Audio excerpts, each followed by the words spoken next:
حضرات یہ ایک اعلان سماعت فرما لیں، آج کی اس محفل پاک سمیت پاکستان اور بالخصوص فیصل آباد میں ہونے والی تمام بڑی بڑی محافل اور جید علماء اکرام کی ویڈیو سیڈیز آپ حاصل کر سکتے ہیں فیضان محدث اعظم کیسٹ ہاؤس، جو کہ ارشد مارکیٹ جنگ بازار میں واقع ہے۔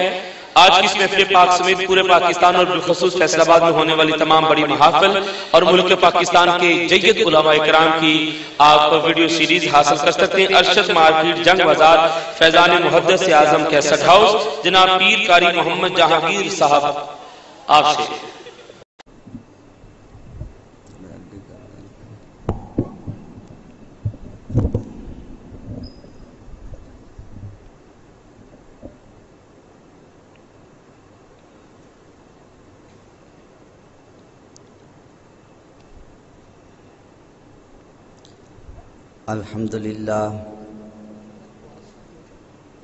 الحمدللہ نحمده ونستعینه ونستغفره ونؤمن به ونتوکل علیہ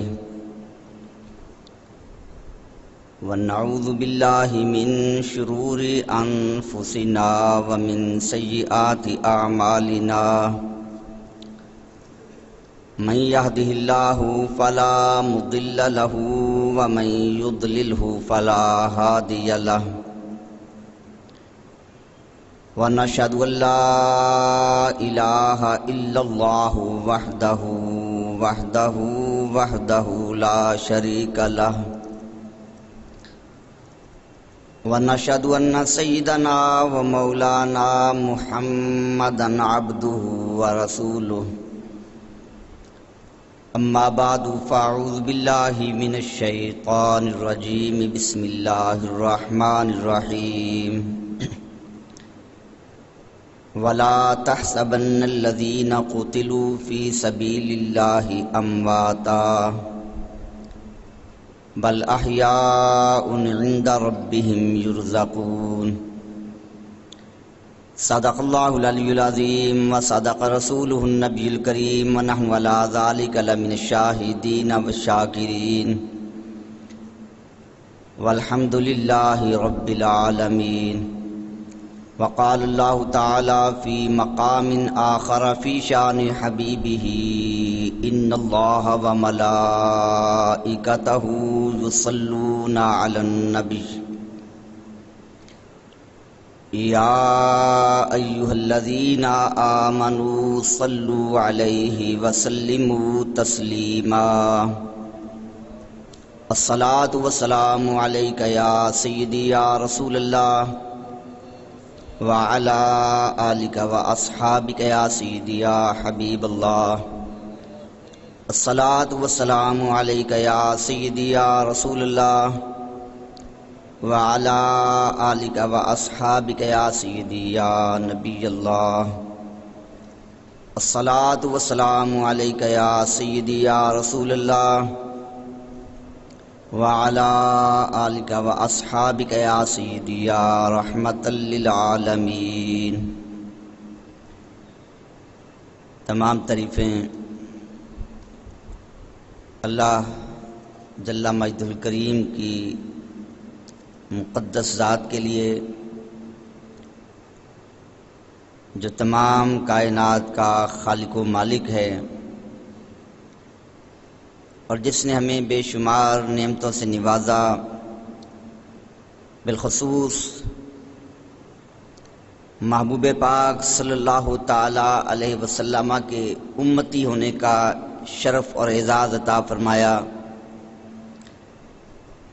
اور بے شمار درود ہمارے آقا و مولا حضور سید دو عالم نور مجسم نبی مکرم شفیع معظم صلی اللہ تعالی علیہ وسلم کی بارگاہ اقدس میں،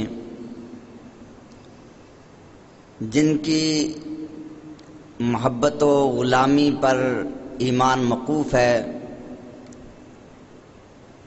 اور جن کی محبت و اطاعت ہماری نجات کا ذریعہ اور وسیلہ ہے، حمد و صلوات کے بعد معزز سامعین حاضرین، اللہ رب العزت جل مجد الکریم نے ہمیں محبوب پاک صلی اللہ تعالی علیہ وسلم کی غلامی اور آپ کے امتی ہونے کا شرف عطا فرمایا۔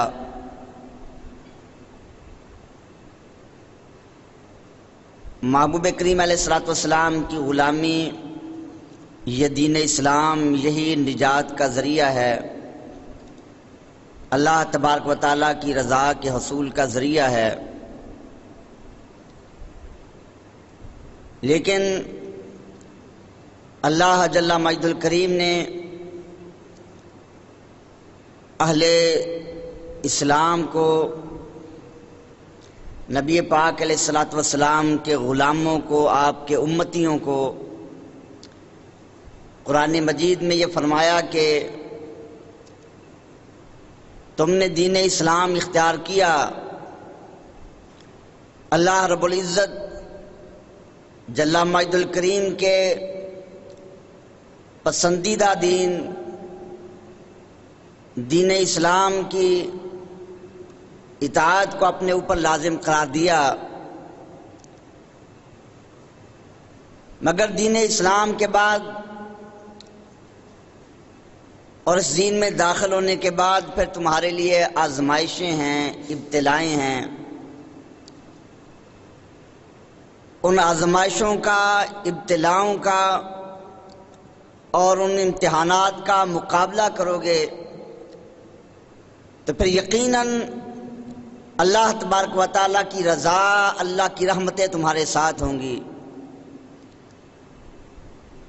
فرمایا کہ لَنَبْلُوَنَّكُمْ بِشَيْءٍ مِّنَ الْخَوْفِ وَالْجُوعِ وَنَقْصٍ مِّنَ الْأَمْوَالِ وَالْأَنفُسِ وَالثَّمَرَاتِ، تاکید کے ساتھ فرمایا کہ ضرور بالضرور، یقیناً اے مسلمانوں، ہم تمہاری آزمائش کریں گے، خوف میں مبتلا کر کے، مالوں کی کمی کے ساتھ، جانوں کی کمی کے ساتھ تمہاری آزمائش ضرور ہوگی۔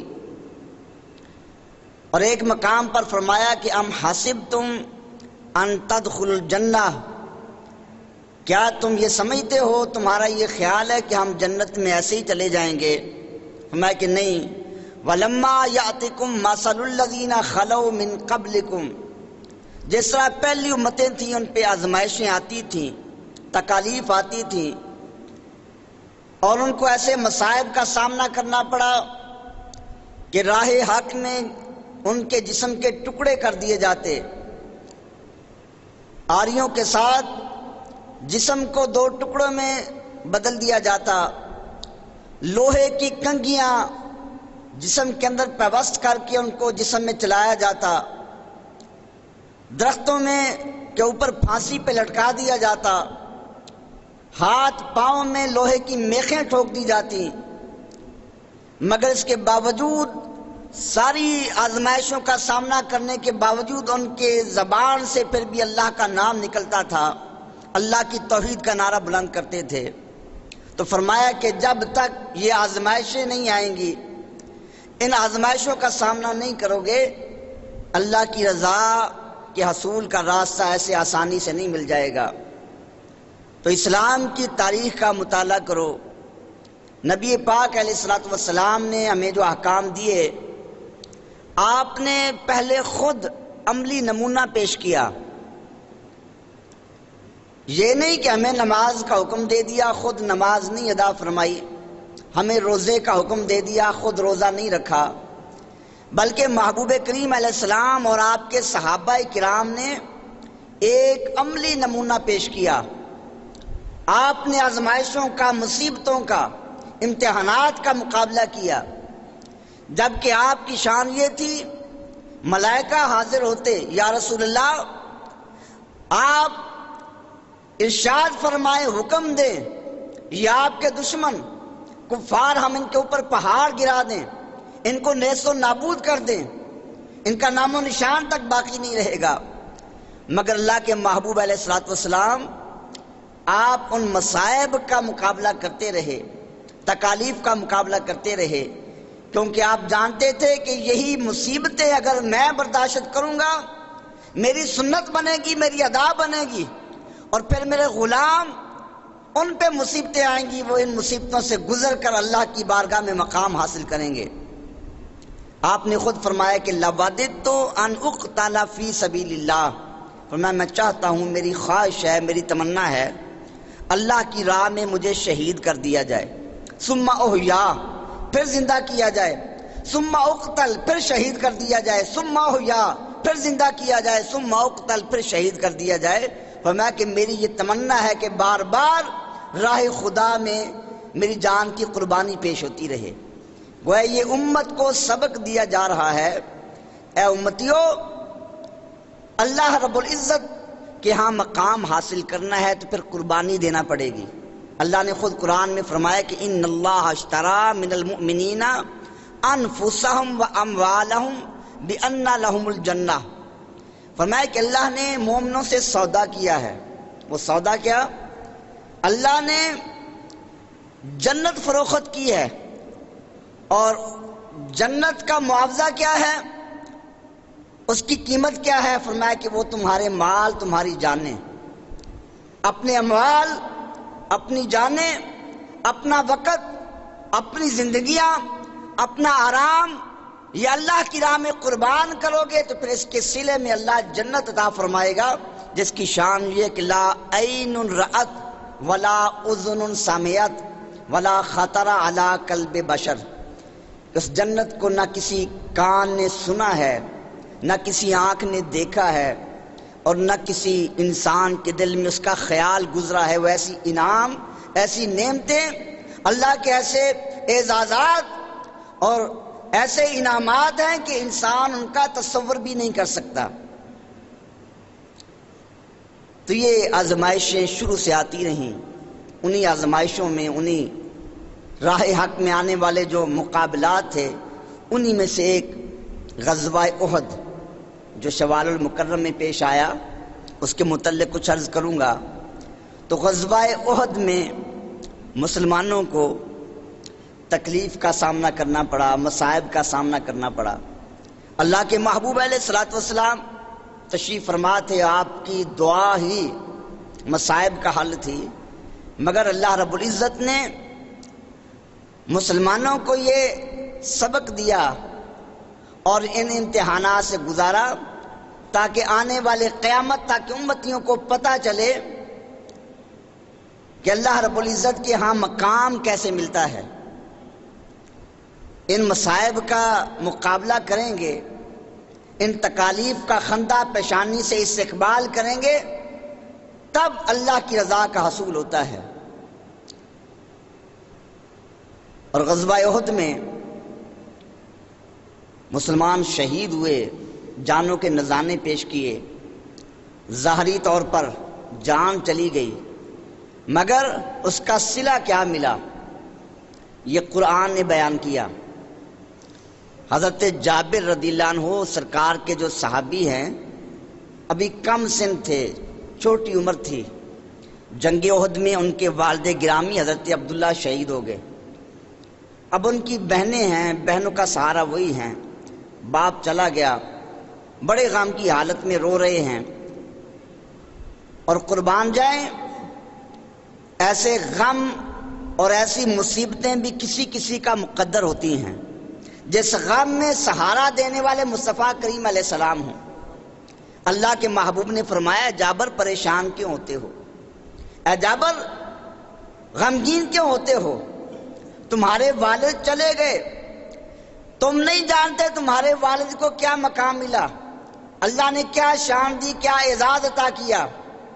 فرمایا کہ سنو، اللہ تبارک و تعالی پردے کے بغیر کسی سے کلام نہیں فرماتا۔ قرآن میں اللہ نے فرمایا کہ ما کان لبشر ان یکلمہ اللہ الا من وراء حجاب، کسی انسان کی طاقت نہیں کہ اللہ سے بغیر پردے کے کلام کرے۔ فرمایا کہ اللہ تعالیٰ بغیر پردے کے کسی سے کلام نہیں فرماتا، لیکن جنگ احد میں تمہارے والد گرامی نے اللہ کی راہ میں جان کا نذرانہ پیش کیا، اللہ کی بارگاہ میں حاضر ہوئے، اللہ ان پہ اتنا راضی ہوا، اتنا خوش ہوا کہ اللہ نے سارے پردے دور کر دیے، سارے حجاب دور کر دیے اور براہ راست اپنا دیدار عطا فرمایا اور بغیر پردے کے کلام کیا۔ اللہ نے فرمایا کہ اے عبداللہ، تو نے اپنی جان نثار کی میرے نام پہ، میرے محبوب کے نام پہ قربانی دی، اپنا سب کچھ لٹا دیا۔ اب بتا تو کیا چاہتا ہے، تیری تمنا کیا ہے، آرزو کیا ہے، تو جو مانگے گا عطا کیا جائے گا۔ محبوب نے فرمایا کہ حضرت عبداللہ نے عرض کی، یا اللہ میری تمنا یہ ہے کہ مجھے دوبارہ زندہ کر دیا جائے، دوبارہ زندگی عطا کی جائے، دوبارہ یہ جان پھر اللہ کے نام پہ قربان ہو، بار بار زندگی ملے اور بار بار جانیں اللہ کے نام پہ قربان کرتا رہوں۔ یعنی شہادت ایک ایسا مقام ہے، ایک ایسی عزت اور ایسی نعمت ہے کہ شہید کا خون زمین پہ گرتا ہے، اللہ کا دیدار عطا ہوتا ہے، اسے وہ لذت ملتی ہے کہ قیامت کے دن شہید کہے گا کہ جنت میں بھی وہ لذت نہیں جو شہادت کے وقت تھی، پھر اسے اللہ کا دیدار عطا کیا جائے گا جنت میں اور بتایا جائے گا کہ شہید اب اگر اللہ کا دیدار حاصل کرنا ہے وہ دنیا میں نہیں بلکہ اب جنت میں اللہ کا دیدار ملے گا۔ تو یہ شہادت ایک ایسی لذت اور ایک ایسی نعمت ہے کہ شہید یہ تمنا کرتا ہے کہ بار بار مجھے دوبارہ زندہ کیا جائے، بار بار مجھے اللہ کی راہ میں قربان کیا جائے۔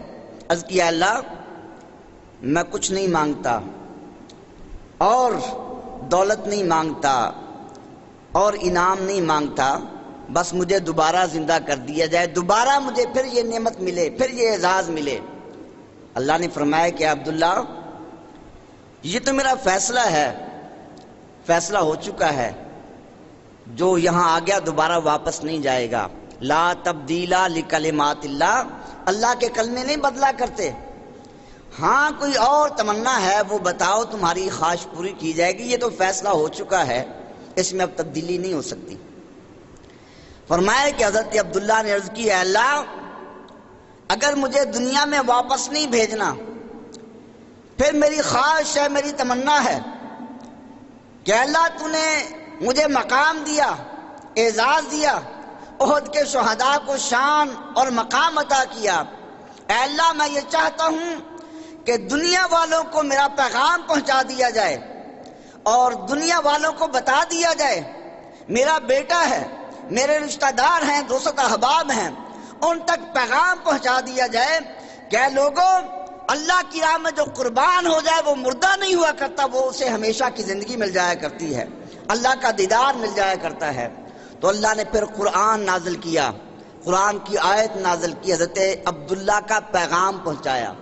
یعنی قرآن کی یہ ایک ایسی آیت ہے، آج تک ایسا تو نہیں ہوا کہ قبر میں جا کر کوئی پیغام پہنچائے، مگر یہ ایک ایسا پیغام ہے کہ قبر میں جا کر، برزخ میں جا کر، اللہ کی بارگاہ میں جا کر حضرت عبداللہ دنیا والوں تک پیغام پہنچا رہے ہیں۔ اللہ نے ان کا پیغام قرآن بنا کر نازل کر دیا۔ فرمایا لا تحسبن الذین قتلوا فی سبیل اللہ امواتا، اے ایمان والو اللہ کی راہ میں جو شہید ہو جائیں ہرگز انہیں مردہ گمان بھی نہ کرو۔ گمان کی بھی نفی کر دی، تمہارے خیال میں بھی نہیں آنا چاہیے۔ ایک تو یہ کہ عقیدہ بنا لے، اپنا وہ نظریہ ہی یہ بنا لے کہ یہ مر کے مٹی میں مل گئے، نہیں۔ اللہ کے محبوب آپ تو سب کے امام ہیں، آپ کی شان تو بڑی بلند ہے، ان کے غلاموں کی شان اللہ نے بتائی کہ ان کو مردہ گمان بھی نہ کرو، بل احیاء عند ربہم، فرمایا کہ اللہ کی بارگاہ میں وہ زندہ ہیں۔ اب کوئی یہ گمان کر سکتا تھا کہ شاید وہ ایک برزخی زندگی ہے، فرمایا کہ نہیں، یرزقون، ان کو رزق بھی دیا جاتا ہے، جیسا دنیا میں وہ رزق استعمال کرتے ہیں، کھانا کھاتے ہیں، اللہ ان کو رزق بھی عطا کرتا ہے۔ فارحین بما آتاہم اللہ من فضلہ، اللہ نے اپنے فضل سے جو انعامات عطا کیے وہ اس پر اب خوش ہو رہے ہیں۔ یستبشرون، فرمایا کہ وہ خوشخبریاں دے رہے ہیں، پیغام پہنچا رہے ہیں، دنیا والوں کو بتا رہے ہیں اللہ نے ہم پہ انعام کیا، نعمتیں عطا کی، تو فرمایا کہ اللہ کی راہ میں جان قربان کر دو گے، جان چلی جائے گی، دیکھنے والوں کی نگاہ میں تمہارا جسم مردہ ہو جائے گا، مگر مر کر بھی تمہیں وہ زندگی ملے گی کہ ہزاروں زندگیاں قربان کی جا سکتی ہیں۔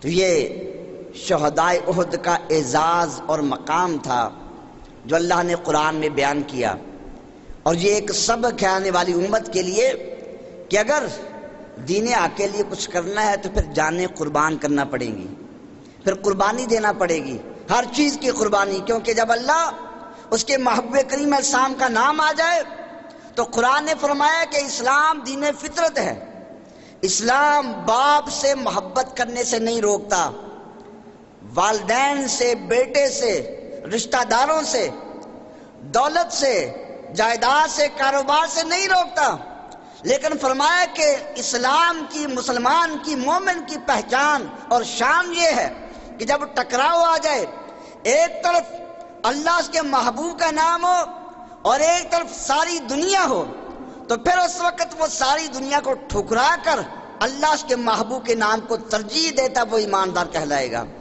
اگر اس وقت وہ پھسل گیا، مذبذب ہو گیا، لغزش آ گئی، تو پھر کیا ہوگا؟ فَتَرَبَّصُوا حَتَّى يَأْتِيَ أَمْرُ اللَّهِ، پھر وہ ایماندار نہیں ہے، پھر وہ اللہ کے عذاب کا انتظار کرے۔ آج جو ہماری حالت ہو رہی ہے اس کی وجہ بنیادی یہی ہے کہ آج وہ نظریات کمزور پڑ چکے ہیں۔ تو شہدائے احد ان کی زندگی کا مطالعہ کریں، اور اس احد کے میدان میں انہوں نے محبت کے جو مناظر دکھلائے ان کا آج مطالعہ کریں تو ایمان تازہ ہوتا ہے۔ اللہ اس کے محبوب کریم علیہ السلام پہ ہر چیز قربان کر دی، ان کے نام پہ ہر چیز کو قربان کر دیا، نثار کر دیا، اپنی جان کی پرواہ نہیں کی۔ محبوب کریم علیہ السلام مدینہ منورہ میں جب خبر پہنچی، ابو سفیان کفار مکہ کے سپہ سالار بن کر، اس وقت یہ ایمان قبول نہیں کیا تھا اور مسلمانوں کے بدترین دشمن تھے، بعد میں اللہ نے ان کو یہ نعمت دی۔ آج ہم ابو سفیان یا حضرت امیر معاویہ رضی اللہ عنہ کو برا نہیں کہہ سکتے، کیونکہ اسلام سب خطاؤں کو مٹا دیتا ہے۔ ایک وقت وہ بھی تھا کہ حضرت عمر فاروق رضی اللہ عنہ، وہ بھی تو نبی پاک علیہ السلام کو شہید کرنے کے ارادے سے نکلے ہوئے تھے، مگر پھر وہ مقام ملا کہ مراد رسول بن گئے۔ تو حضرت ابو سفیان یا حضرت امیر معاویہ پہلے ایماندار نہیں تھے، مگر اللہ نے پھر ایمان عطا کیا۔ تو حضرت امیر معاویہ کے متعلق محبوب کی دعا ترمذی شریف میں موجود ہے، فرمایا کہ اللہم اجعلہ ہادیا مہدیا، اے اللہ معاویہ کو ہادی اور مہدی بنا دے، ہدایت دینے والا اور ہدایت یافتہ بنا دے۔ تو جب زبان مصطفیٰ سے ہادی نکل گیا، زبان مصطفیٰ سے ہدایت یافتہ نکل گیا، اب کوئی تاریخ کو لے کر ان کی شان پہ اعتراض کرے؟ اللہ کے محبوب کریم علیہ السلام کی جب حدیث آ گئی، ان کا ارشاد آ گیا، دعائے مصطفیٰ آ گئی، تو اب سب چیزوں کو چھوڑا جائے گا، صحابی رسول کے شان اور مقام کو دیکھا جائے گا۔ تو حضرت ابو سفیان اس وقت ایمان قبول نہیں کیا تھا، کفار کے سپہ سالار ہیں، محبوب کو خبر ہوئی، آپ نے صحابہ کو اکٹھا کیا، مشورہ کیا، اور یہ بھی اللہ کے محبوب کی شان ہے۔ اللہ کے محبوب علیہ السلام کو اللہ نے وہ اختیار دیا، کسی اور کو وہ اختیار نہیں ہے۔ کوئی بادشاہ ہو، کوئی وزیر ہو، کوئی جج ہو، کوئی فوج کا سپہ سالار ہو، یا دینی اعتبار سے کوئی مفتی ہے، قاضی ہے، محدث یا مفسر ہے، کسی کو وہ اختیار نہیں جو اللہ کے محبوب کو اختیار ہے، کیونکہ قرآن نے فرمایا ما کانا لمؤمن ولا مؤمنہ، کسی مومن مرد اور مومن عورت کو اختیار نہیں، جب اللہ کا رسول فیصلہ کر دے پھر ان کے اختیار ختم ہو جاتے ہیں، جب وہ فرما دیں پھر جو فرمائیں گے وہی واجب بن جائے گا، وہی ایمان بن جائے گا۔ اللہ کے محبوب علیہ السلام مشورہ لینے کے پابند نہیں تھے، ان پہ مشورہ لینا کوئی فرض نہیں تھا، مگر آپ نے ایک رہنمائی عطا کی، کیونکہ محبوب کریم علیہ السلام کی شان یہ ہے کہ باقی انبیاء آئے، کسی نبی کی زندگی میں بادشاہوں کے لیے نمونہ موجود ہے اور کسی نبی کی زندگی میں غریبانہ زندگی بسر کرنے والوں کے لیے نمونہ موجود ہے.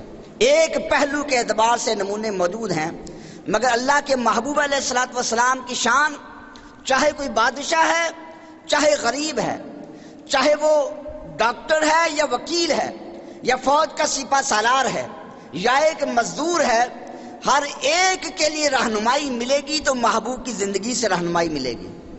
آپ نے رہنمائی دی آنے والے بادشاہوں کو، آنے والے حکمرانوں کو، کہ اگر اللہ نے تمہیں اقتدار دیا، اختیار دیا ہے، اللہ نے انعام کیا ہے، اب اس کا معنی یہ نہیں کہ تم اپنے عوام کو بھول جاؤ، بس کہو کہ اب ہم ہی مختار بن گئے ہیں، جو چاہیں فیصلہ کر دیں، بس ہماری بات ہی مانی جائے گی. نہیں، محبوب اپنے صحابہ سے مشورہ لیتے تھے. اے صحابہ مشورہ دو، بتاؤ کیا کیا جائے. آیا مدینہ منورہ سے باہر نکل کر ان کا مقابلہ کیا جائے یا یہی مدینہ منورہ میں بیٹھ کر دفاع کیا جائے؟ دو صورتیں ہیں. محبوب کریم علیہ السلام کا خیال یہ تھا کہ باہر نہ نکلا جائے، مدینہ منورہ میں بیٹھ کر دفاع کیا جائے. وہ آئیں گے، ہم مقابلہ کریں گے اور مدینہ منورہ میں ان کو نہیں آنے دیا جائے گا. لیکن چند جوشیلے نوجوان صحابہ انہوں نے عرض کی، یا رسول اللہ صلی اللہ علیہ وسلم، ہم دبنے والے نہیں ہیں، ہم ڈرنے والے نہیں ہیں. حضور، ہم مدینہ منورہ سے باہر نکل کر ان کو جواب دیں گے، ان کا مقابلہ کریں گے. اگر یہاں بیٹھے رہے وہ کہیں گے یہ کمزور ہیں، ہمارے مقابلے میں نہیں آ سکتے. محبوب کریم علیہ السلام نے دونوں طرح کے مشورے سنے اور فیصلے کا اختیار آپ کے پاس ہی تھا. آپ تشریف لے گئے، آپ باہر نکلے. آپ نے جنگی لباس پہنا ہوا ہے، زرہ پہنی ہوئی ہے، سر پہ خود ہے، امامہ سجایا ہوا ہے، ہتھیار پکڑے ہوئے ہیں اور آپ باہر تشریف لائے. اب جن صحابہ نے یہ مشورہ دیا تھا کہ یا رسول اللہ صلی اللہ علیہ وسلم باہر نکل کر جہاد کیا جائے، وہ پریشان ہوئے کہ نبی پاک علیہ السلام کا ارادہ تو یہ تھا کہ ہم مدینہ منورہ میں بیٹھ کر دفاع کریں.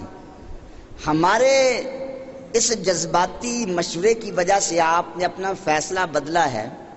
تو عرض کی، یا رسول اللہ صلی اللہ علیہ وسلم، ہم معافی مانگتے ہیں، جوش میں ہم نے یہ بات کہہ دی ہے.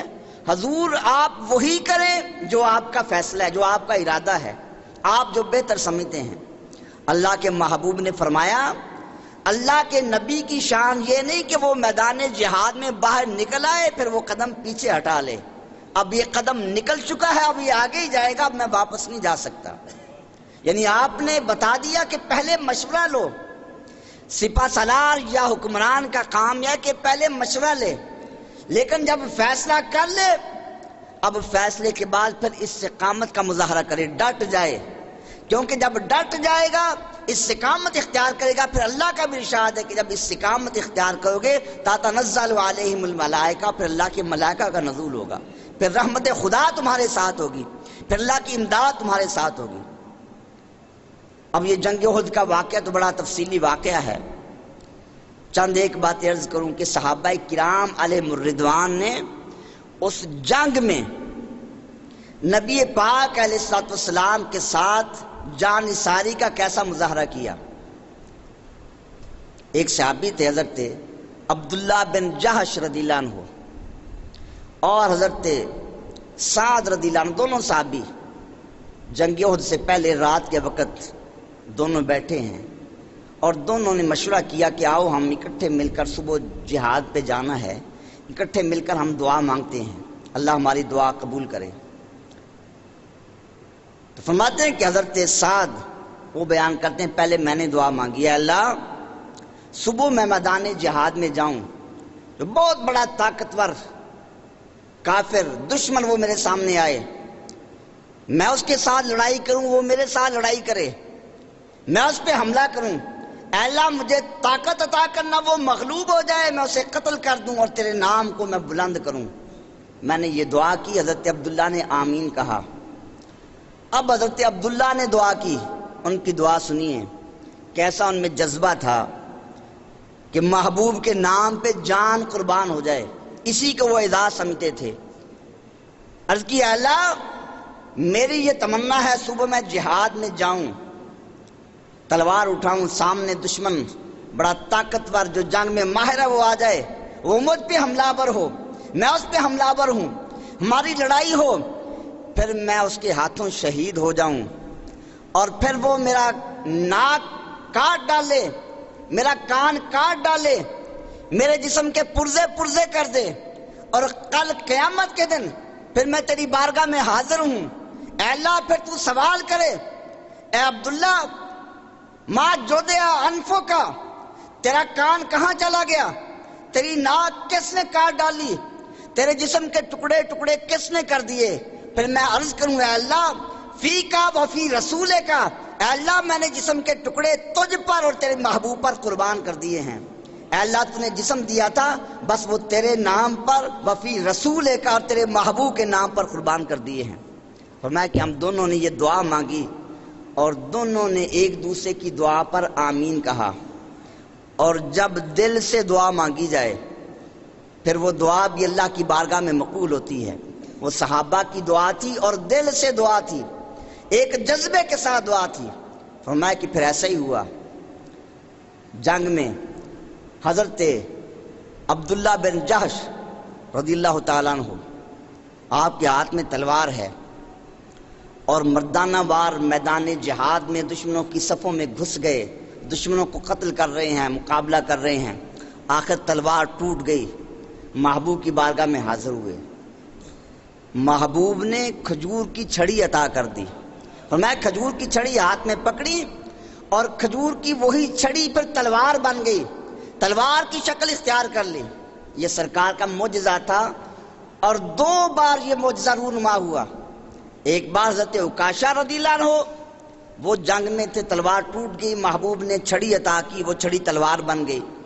اور ایک حضرت عبداللہ رضی اللہ عنہ کے ہاتھ میں جو چھڑی تھی، محبوب کا یہ معجزہ کہ وہ چھڑی تلوار میں تبدیل ہو گئی، اور پھر یہ بعد میں بطور تبرک ان کی نسل میں محفوظ رہی، نسلاً بعد نسل وہ منتقل ہوتی رہی، حتیٰ کہ خلیفہ ہارون رشید کا بیٹا معتصم باللہ جب وہ بادشاہ بنا، اس کے دور میں اس کے ایک امیر سلطنت ترکی تھا، اس نے وہ تلوار ان سے خرید لی اور اپنے پاس بطور تبرک محفوظ کی۔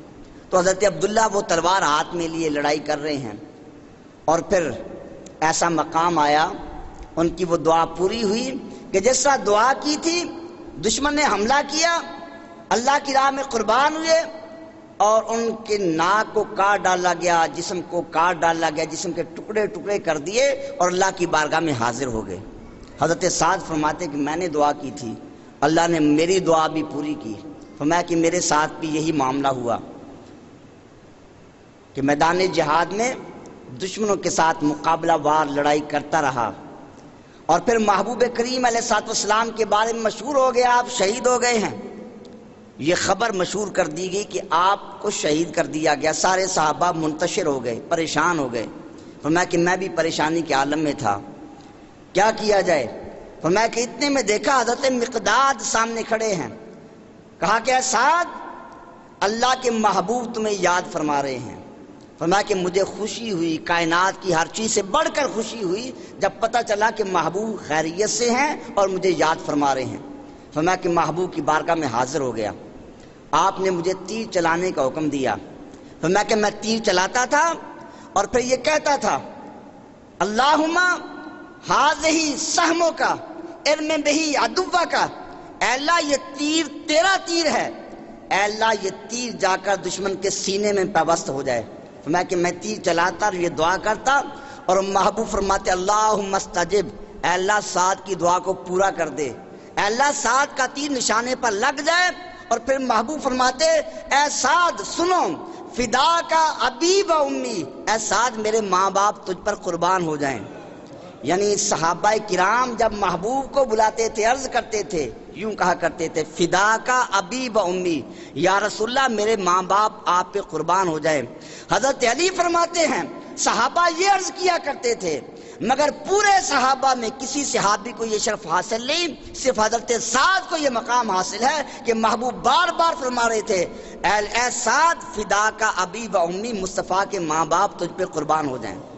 تو جس کو محبوب فرما رہے ہیں کہ سعد میرے ماں باپ تم پہ قربان ہو جائیں، اس سعد کا پھر مقام کیا ہوگا؟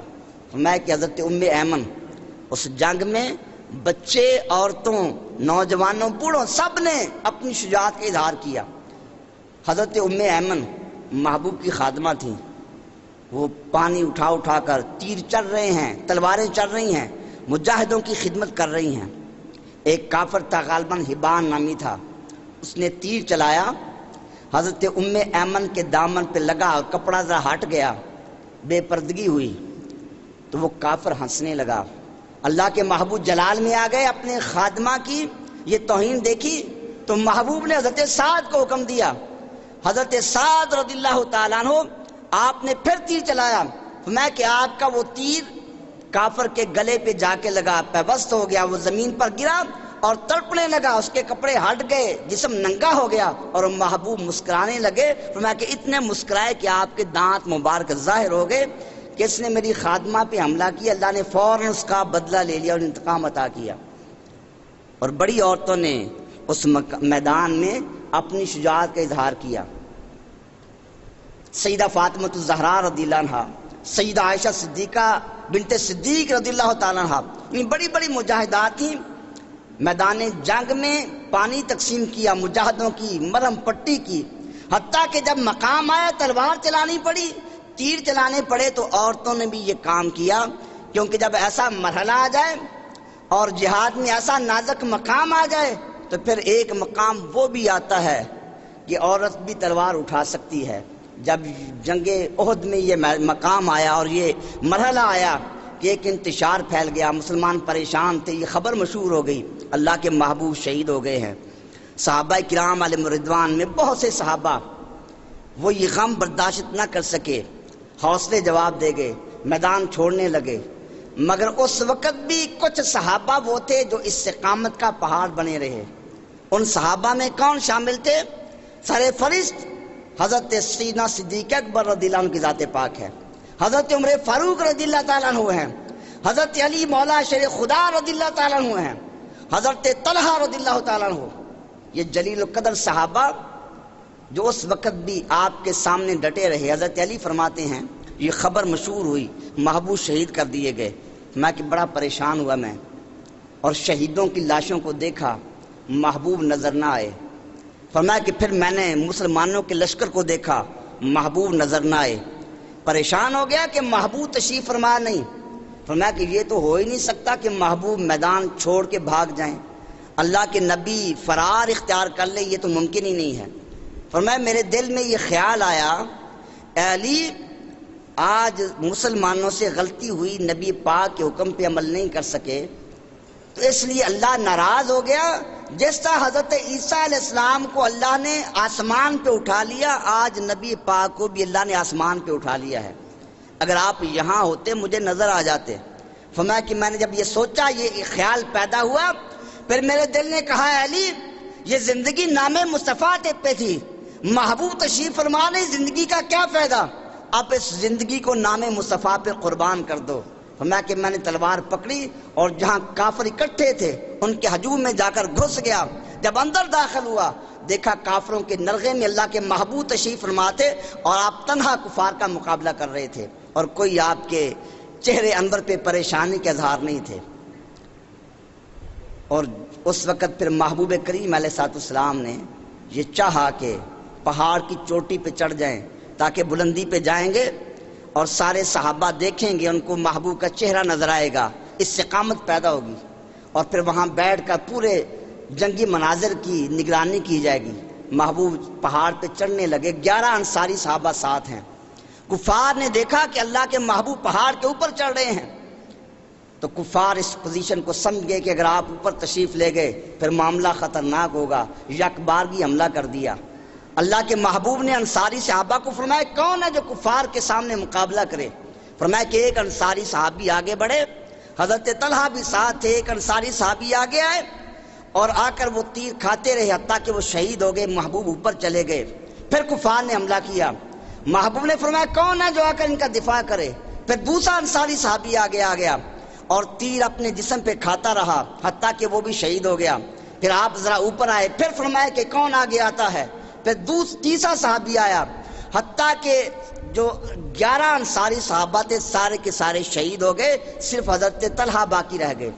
حضرت طلحہ فرماتے ہیں محبوب پاک علیہ السلام کے ہاتھ میں جو کمان تھی وہ ٹوٹ چکی تھی، تو میں نے کہا کفار تیر برسا رہے ہیں، کوئی تیر محبوب کے جسم پہ نہ لگ جائے، تو میں آگے کھڑا ہو گیا۔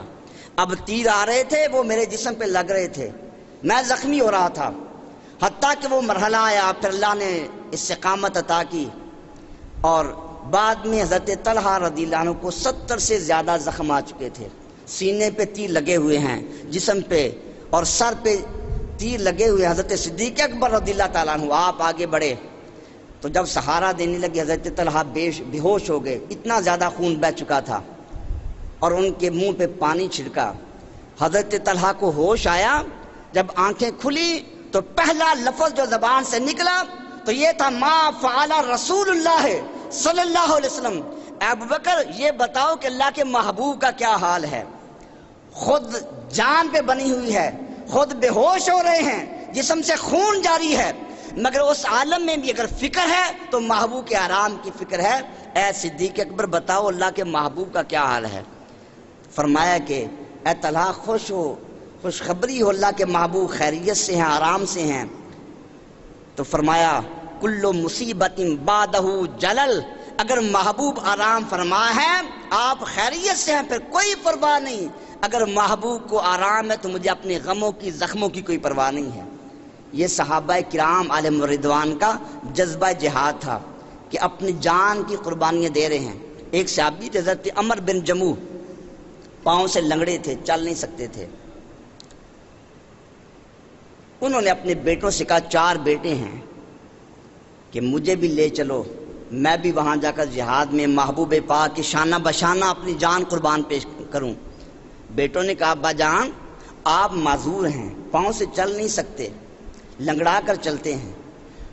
تو انہوں نے کہا بیٹو آج میں مدینہ منورہ کی زمین پر لنگڑا کر چلتا ہوں، میری تمنا یہ ہے اپنی جان کا نذرانہ پیش کر دوں اور پھر جنت کی زمین پر اسی لنگڑے پاؤں کے ساتھ میں چلوں، یہ میری تمنا ہے، اور یہ مقام مجھے محبوب پہ جان قربان کرنے کے ساتھ ملے گا، بس محبوب کی بارگاہ میں لے چلو۔ بیٹوں نے ساتھ لے لیا تو مدینہ منورہ سے چلنے لگے۔ اب ہر ایک کی اپنی اپنی تمنا کا انداز ہوتا ہے، آرزو کا اپنا ایک انداز ہوتا ہے۔ کوئی دعا مانگتا ہے اللہ مجھے فتح دے دے، دشمن پہ غلبہ دے دے۔ حضرت عمر بن جموح جذبہ شہادت تھا، مدینہ منورہ سے نکلنے لگے، دعا مانگی اللہ اب مجھے مدینہ منورہ واپس نہ لانا، اب جا رہا ہوں محبوب کے نام پہ جان قربان کرنے جا رہا ہوں، اے اللہ اب تیرے نام پہ جان قربان کرنے جا رہا ہوں، اے اللہ اب میری تمنا یہ ہے کہ یہ جان تیرے نبی کے نام پہ قربان ہو جائے، میں مدینہ واپس نہیں آنا چاہتا۔ فرمایا کہ وہ چلے گئے، مقابلہ کیا اور بالآخر شہید ہو گئے۔ جنگ ختم ہوا، لاشوں کو اکٹھا کیا گیا، ان کی بیوی نے بیٹوں نے چاہا حضرت عمر بن جموح کی اپنے باپ کی لاش کو مدینہ منورہ لے جائیں، اونٹنی پہ لاش کو رکھا، اونٹنی کو چلانے لگے، اونٹنی بیٹھ گئی، اونٹنی آگے قدم نہیں اٹھا رہی تھی، بار بار اونٹنی کو کھینچا گیا، مارا گیا، اونٹنی اپنی جگہ سے ہلنے کا نام نہیں لیتی تھی، اگر رخ بدلتے تھے اونٹنی چلنے لگ جاتی تھی۔ محبوب کی بارگاہ میں حاضر، یا رسول اللہ صلی اللہ علیہ وسلم اپنے باپ کی لاش کو، بیوی نے کہا اپنے شوہر کی لاش کو مدینہ لے جانا چاہتے ہیں، حضور اونٹنی چل نہیں رہی، وجہ کیا ہے؟ محبوب نے فرمایا کہ بتاؤ جب عمر مدینہ سے چلے تھے کوئی دعا تو نہیں مانگی تھی، کوئی تمنا تو نہیں کی تھی؟ ہاں یا رسول اللہ انہوں نے دعا مانگی تھی، اے اللہ میں مدینہ واپس نہ آؤں، میری جان تیرے نام پہ قربان ہو جائے۔ فرمایا کہ اللہ نے دعا کو قبول کر لیا، اب ان کو یہی میدان احد میں دفن کیا جائے گا، اب یہ مدینہ واپس نہیں جا سکتے۔ تو یہ ان کے دل میں جذبہ جہاد تھا۔ چھوٹے چھوٹے بچے ہیں، محبوب کی بارگاہ میں حاضر ہوتے ہیں، یا رسول اللہ ہمیں بھی اجازت دی جائے۔ ایک حضرت رافع بن خدیج کم سن بچے ہیں، یا رسول اللہ مجھے جہاد کی اجازت دی جائے۔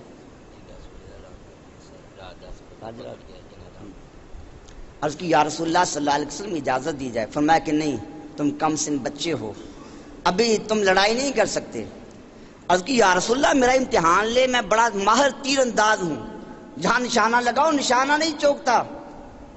امتحان لیا گیا، ماہر تیر انداز ہیں، سرکار نے اجازت دے دی۔ اب دوسرے بچے آگے بڑھے، حضرت سمرہ بن جندب۔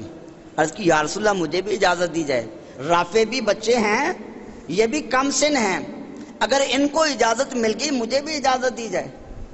فرمایا کہ وہ تو تیر انداز ہیں، اس وجہ سے اجازت دی گئی ہے۔ عرض کی یا رسول اللہ میرا بھی امتحان لو، مقابلہ کرو، میں رافع کے ساتھ کشتی لڑتا ہوں، اگر میں نے رافع کو گرا لیا، غالب آ گیا، اس کی پشت زمین پر لگ گئی تو پھر مجھے بھی جانے کی اجازت عطا فرمائی جائے۔ یہ بچوں کا جذبہ جہاد ہے۔ محبوب نے فرمایا ٹھیک ہے۔ اب دونوں بچے حضرت رافع، حضرت سمرہ بن جندب، دونوں کی کشتی شروع ہو گئی۔ حضرت سمرہ نے رافع کو زمین پہ گرا دیا، پشت زمین پہ لگ گئی، محبوب نے ان کو بھی جانے کی اجازت عطا فرما دی۔ یعنی وہ ایسا وقت تھا، اور یہ محبوب کی فیضان صحبت تھی، محبوب کریم علیہ السلام کے انوار صحبت تھے کہ کوئی کم سن بچہ ہے۔ حضرت ام عمارہ ہیں، وہ خاتون ہیں، عورت ہیں، مگر جنگ کے میدان میں جب محبوب کفار کے نرغے میں تھے، وہ تلوار پکڑے ہوئے ہیں اور کفار پہ وار کر رہی ہیں، کئی کفار کو واصل جہنم کیا۔ محبوب جنگ سے واپس آئے، آپ نے حضرت ام عمارہ کو دعائیں دی، فرمایا کہ میں میدان جہاد میں جہاں بھی دیکھتا تھا مجھے ام عمارہ جہاد کرتی ہوئی دکھائی دیتی تھی۔ ام عمارہ نے دیکھا محبوب آج مہربانی فرما رہے ہیں، کرم فرما ہیں۔ عرض کی یا رسول اللہ صلی اللہ علیہ وسلم ایک دعا تو فرما دیں، ایک وعدہ تو فرما لیں۔ فرمایا کہ بتاؤ کیا وعدہ، کیا دعا چاہتی ہو، کیا تمنا ہے؟ عرض کی یا رسول اللہ آج اعزاز ہے، میں آپ کی خدمت کرتی ہوں، آپ کی خادمہ ہوں، غلام ہوں، کنیز اور لونڈی ہوں، یا رسول اللہ آپ دعا فرمائیں کل جنت میں بھی اللہ مجھے آپ کی غلامی عطا فرما دے۔ تو محبوب نے فرمایا اللہم اجعلھا من رفقائی فی الجنہ، اے اللہ ام عمارہ کو جنت میں میرا ساتھ عطا کر دینا۔ تو محبوب کی زبان اقدس سے جنت کے مالک ہی وہ ہیں، جنت تقسیم فرمانے والے وہ ہیں، جس کے جنتی ہونے کا اعلان کر دیں وہی جنتی ہے۔ تو محبوب نے کرم فرمایا، حضرت ام عمارہ کو اپنی جنت میں رفاقت عطا فرما دی۔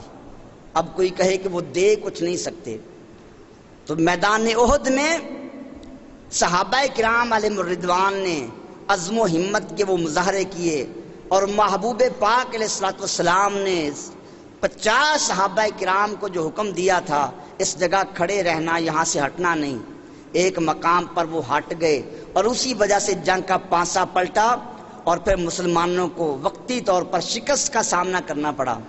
لیکن اس سارے جہاد میں، سارے غزوہ احد میں مسلمانوں کے لیے سبق ہے عزم و ہمت کا، استقامت کا۔ محبوب نے جو حکم دیا اس پہ ڈٹ جاؤ، جو ارشاد فرمایا اس پہ ڈٹ جاؤ، پھر اللہ کی رحمتیں، اللہ کی امداد، اللہ کے ملائکہ تمہارے ساتھ ہیں۔ اگر ان کے فرمان سے قدم ہٹاؤ گے پھر شکست کا سامنا کرنا پڑے گا، کیونکہ اللہ کا ارشاد الاسلام، و محبوب کا فرمان ہے الاسلام یعلو ولا یعلا، فرمایا کہ اسلام ہمیشہ غالب ہوتا ہے، اسلام کبھی مغلوب نہیں ہوتا۔ یہ وقتی طور پر مسلمانوں کو جو پریشانی ہے، مسلمان دیکھ رہے ہیں کہ آج کفار چھائے ہوئے ہیں، معیشت پہ ہر جگہ اختیار کے اعتبار سے کفار مسلط ہیں، مسلمان دستے نگر بنے ہوئے ہیں۔ یہ وقتی ہزیمت کا جو سامنا ہے، اس کی وجہ کیا ہے؟ وجہ وہی ہے کہ ہم محبوب کے فرامین سے دور ہو گئے، اور جب بھی مسلمان اللہ اس کے محبوب کے نام پہ اکٹھے ہو جاتے ہیں پھر فتح مسلمانوں کا مقدر بنتی ہے۔ یہ پاکستان بنا، کل 14 اگست تھا، لوگ یوم آزادی منا رہے ہیں، تو یہ پاکستان بھی تو اسی عزم و ہمت کا نتیجہ ہے، اسی استقامت کا نتیجہ ہے۔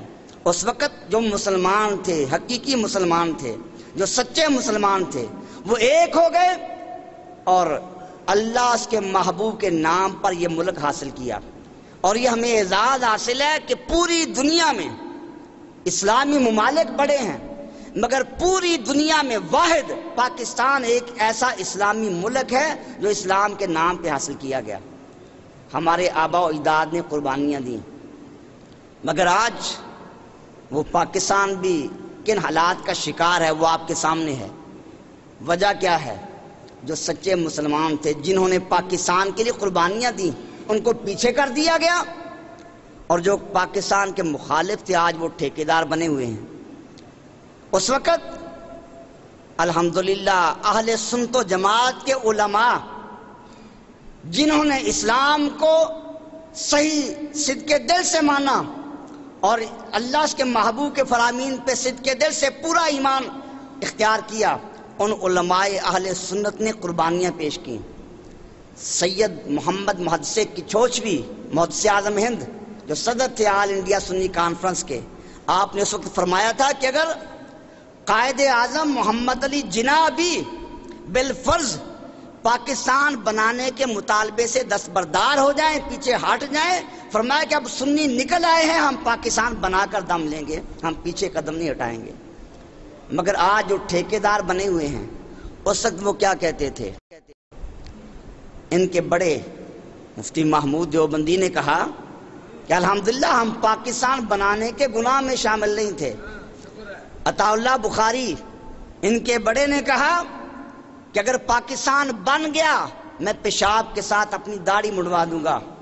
کہا کہ اگر ہم پاکستان کی پے نہیں بننے دیں گے، کہا کہ یہ پاکستانی پلیدستان ہے، خاکستان ہے. بلکہ ان کے علماء نے کہا کہ یہ پاکستانی بلکہ پاکستان ہے. پاکی کا معنی وہ منہ زیر ناف صاف کرنا، استان کا معنی جگہ، کہ یہ تو منہ زیر ناف صاف کرنے کی جگہ ہے. یہ پاکستان کا مذاق اڑایا گیا، کہا یہ قائد اعظم نہیں کافر اعظم ہے، اور یہ قید اعظم ہے. قید کا معنی مکر ہے. تو قائد اعظم محمد علی جناح کو کافر کہا گیا، کافر اعظم کہا گیا، پاکستان کی مخالفت کی گئی. اور آج ہم دیکھ رہے ہیں کہ وہ لوگ ٹھیکیدار بنے ہوئے ہیں. آج وہی اپنے آپ کو پاکستان کا محافظ بننے کے دعوے کرتے ہیں. پاکستان میں دہشت گردی بھی وہی پھیلا رہے ہیں، امن و سکون کو بھی وہی تباہ کر رہے ہیں. تو کامیابی تب ملتی ہے جب اللہ اس کے محبوب کے نام کو بلند کیا جائے. جو بنانے والے تھے، جو آج بھی اللہ اس کے محبوب کریم علیہ السلام کی عظمت و ناموس کا نام لینے والے ہیں، آج ان کو پیچھے کیا جا رہا ہے. آج آپ ہمارے نصاب کا مطالعہ کریں، جو نصاب تعلیم ہے، تو وہاں علماء اہل سنت کا ذکر ہی نہیں ملتا. وہ لوگ جو اس کے مخالف تھے، جو کہتے تھے انگریز ہمارا مالک و مختار ہے، جو چاہے کرے، ان کی کتابوں میں لکھا ہوا ہے. انگریز کے ساتھ مل کر وہ تعاون کرتے تھے، ان کے ناموں سے کتابیں بری ہیں. ابھی ایک دوست نے بتایا، اچھی بات ہے، اس نے کہا کہ 8ویں کتاب کا جو اردو ہے اس میں پڑھا کہ وہاں یہ باقاعدہ لکھا ہوا تھا کہ امام احمد رضا فاضل بریلوی رحمۃ اللہ علیہ نے سب سے پہلے 2 قومی نظریہ پیش کیا. اگر یہ بات حقیقت ہو تو اچھی بات ہے کہ امام اہل سنت فاضل بریلوی رحمۃ اللہ علیہ نے، یہ تاریخ گواہ ہے، آپ نے جب 2 قومی نظریہ پیش کیا، اس وقت قائد اعظم محمد علی جناح یہ بھی پاکستان بنانے کے حق میں نہیں تھے. یہ سب کو پتہ ہے کہ قائد اعظم محمد علی جناح پہلے کانگریس میں شامل تھے، اور بعد میں اللہ نے شعور عطا کیا، بصیرت عطا کی، آنکھیں کھل گئیں، پھر پاکستان کا نعرہ لگایا. علامہ اقبال نے بعد میں 2 قومی نظریہ پیش کیا، قائد اعظم محمد علی جناح بعد میں 2 قومی نظریہ کے حامی بنے. مگر ہمارے امام اہل سنت امام شاہ احمد رضا خان فاضل بریلوی رحمۃ اللہ علیہ نے سب سے پہلے آواز اٹھائی. آج وہ آواز اٹھانے والے ان کو پیچھے کیا جا رہا ہے، اور یہ ہمارے عوام کا بھی قصور ہے جن میں شعور نہیں، احساس نہیں ہے. اگر آج ہمارے اندر شعور پیدا ہو، آج پاکستان بنانے والے وہی پاکستان کو بچا سکتے ہیں. آج اگر ہم ان لوگوں کا ساتھ دیں، ان لوگوں کو آگے لائیں جو پاکستان بنانے والے ہیں، اور ان کے منہ بند کریں جو پاکستان کو دنیا میں دہشت گردی کے طور پر متعارف کروانے والے ہیں، تو آج بھی اللہ کی تائید اور نصرت ہمارے ساتھ ہے. اور معزز سامعین، آخر میں ایک انتہائی افسوسناک اعلان آپ کے سامنے پیش کر رہا ہوں. حضور سیدی محدث اعظم پاکستان رحمۃ اللہ تعالی علیہ آپ کے خلفاء میں سے ارشد خلیفہ اور آپ کے تلامذہ میں سے ارشد تلمیذ، یعنی وہ آپ کے قابل فخر شاگرد کہ محدث پاکستان رحمۃ اللہ علیہ اپنی زندگی میں جن کو حدیث پاک پڑھانے کے لیے مقرر فرمایا۔ جب آپ بیمار ہوئے تو آپ نے استاذ العلماء شیخ الحدیث حضرت علامہ مولانا محمد شریف رضوی ان کو اپنی جگہ منتخب فرمایا۔ آپ کی زندگی میں آپ کی جگہ مسند تدریس پر بیٹھ کر درس حدیث دیتے رہے اور یہاں سنی رضوی جامع مسجد میں عرصہ دراز تک جمعہ کی خطابت کے فرائض سر انجام دیتے رہے۔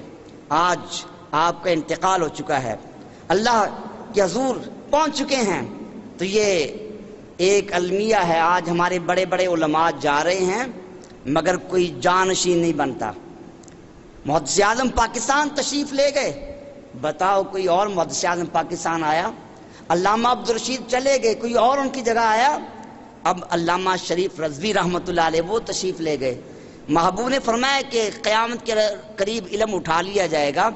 علم کیسے اٹھایا جائے گا؟ اسی طرح علماء اٹھتے چلے جائیں گے، کوئی جانشین نہیں بنیں گے، ان کے قائم مقام نہیں بنیں گے۔ محبوب کریم علیہ السلام کا ارشاد پاک ہے سنن ابن ماجہ، فرمایا کہ جو ایک علم دین کی بات سیکھے، فرمایا کہ چاہے اس پر وہ عمل بھی نہ کر سکے، عالم بعمل کی تو بڑی شان ہے، فرمایا کہ ایک علم کی بات سیکھے بشرطی کہ وہ ایمان والا صحیح عقیدے والا ہو، فرمایا کہ وہ 1000 رکعت پڑھنے سے زیادہ افضل ہے۔ ایک عابد ہے، وہ ساری رات بیدار رہتا ہے، ساری رات سجدے کرتا ہے، مگر عالم ربانی کی جو شان جو مقام ہے اسے حاصل نہیں کر سکتا۔ جنت میں اللہ علماء کو وہ مقام دے گا، وہ جنت عطا کرے گا جس جنت میں اللہ کے محبوب تشریف فرما ہوں گے۔ یہ کتنا بڑا اعزاز ہے۔